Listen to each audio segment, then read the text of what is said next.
Պատմություն Էջմիածնի գանձերի մասին։ Խոսքը ոսկեձույլ այս տարրերի մասին է, որի պատմությունը մեզ հասել է սիրելի բանաստեղծուհի Սիլվա Կապուտիկյանից, իսկ Սիլվա Կապուտիկյանին պատմել է անձամբ վեհափառը։ Ազգին առաջինը պատմել է, որ սովորական մի օր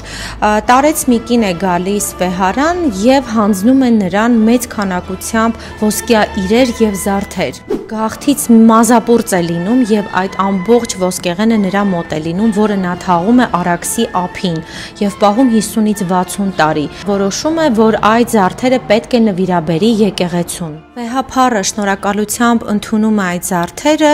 սակայն չի իմանում, թե ինչպես վարվի դրանց հետ, մանավանդ երբ գանձարանում նմանատիպ ընծաներ էլի են լինում։ Եվ նրա մոտ միտք է հղանում, որ նա այդ ոսկիներով պետք է ձուլի հայոց Այբուբենը։ Առաջին մարդը, որ նա դիմում է, դա ճարտարապետ Բաղդասար Արզումանյանն էր, ով վեհափառին ասում է. «Վեհափառ, գիտեք, ես քարի հետ եմ աշխատում եւ ես ոսկերիչ չեմ, չգիտեմ ինչպես կարելի է սա իմի բերել»։ Վեհափառը պնդում է եւ արդյունքում մենք ունենում ենք ոսկեձույլ մաշտոցատար այդ սքանչելի աշխատանքը։ Այս գեղեցիկ նախաձեռնության մասին իմանում են Սփյուռքի մեր սիրելի հայրենակիցները եւ նրանք նույնպես նվիրաբերում են ոսկի,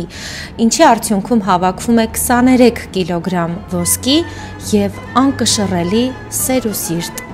Սակայն այս պատմությունն ունի շարունակություն, որին կանդրադառնամ հաջորդիվ, իսկ դուք միացեք Անիաս էջին, որպեսզի բաց չթողնեք նորանոր հետաքրքիր պատմություններ։